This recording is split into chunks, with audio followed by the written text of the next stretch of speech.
What up, world? Established Rich coming right back at you. Sean Diddy Combs just got 50 months in prison. And let me make this clear. This sentence right here was not about justice. It was about optics. The judge ain't judging. He performing. He said it straight up. I gotta send a message. And that right there is the moment the system failed. When you sentence a man to make a point, you're not serving the law. You serving your ego. This morning, Sean Combs is behind bars, sentenced to 4 years in prison for transporting women and male escorts across state lines for prostitution. Combs begged for mercy, telling the judge, "I know that I've learned my lesson."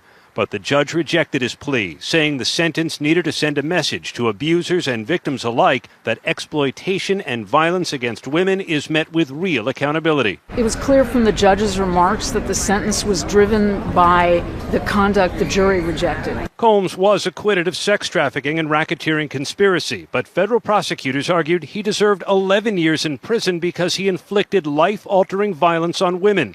And they said that physical abuse is on video, pointing to this 2016 hotel surveillance footage depicting Combs attacking Cassie Ventura. How could the judge be blind to that and not punish him for the sum total of his conduct?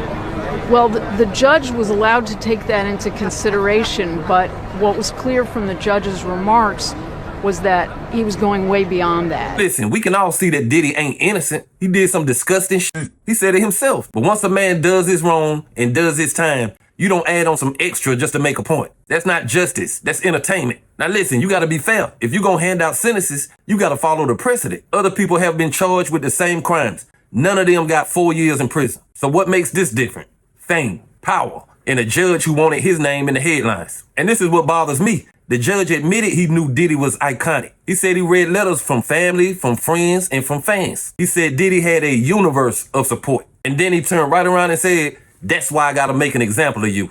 What? So you punishing the man because he's loved? That don't make no sense. Now let's talk about the message the judge says he was trying to send. The message should never be more powerful than the law. Because if you sending a message, who is it really for? The victims or the viewers? The man already lost everything. The brand, the business, his reputation. He's been dragged, publicly exposed, humiliated. Everything he built has crumbled before his eyes. And yet that wasn't enough. He stacked on 50 months. You ain't gotta like him, but you gotta recognize when somebody's being made an example of. This ain't about him no more. This is about what happens when they decide who deserves mercy and who deserves a message. You see, the judge said we gotta send a message to abusers. And that sounds good on paper, but that's not how the law works. Law is not supposed to be about emotions. It's supposed to be about consistency. And if you handing down extra time because you want to scare other men, then you're no longer a judge. You're an activist in a robe. Now, here's the thing nobody wants to talk about, the Mann Act. Most people don't even know what that is. That's the law that got him on these prostitution-related charges. A law from 1910, passed during a time when America was still in segregation. It was originally used to target black men who dated white women. That's the history we're talking about. And now in 2025, you bring it back out the closet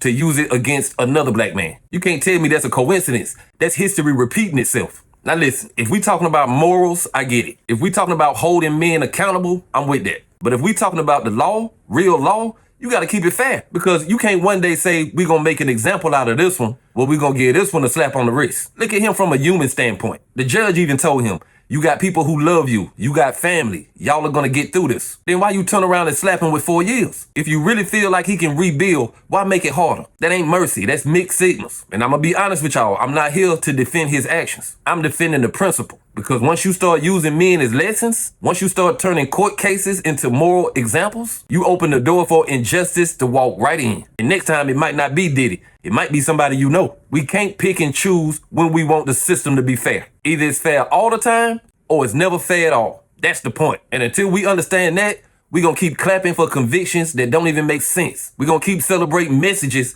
while ignoring mistakes. But hey, that's just my opinion. What's yours? Like, comment, subscribe, Established Rich. I'll be back with another one. Peace.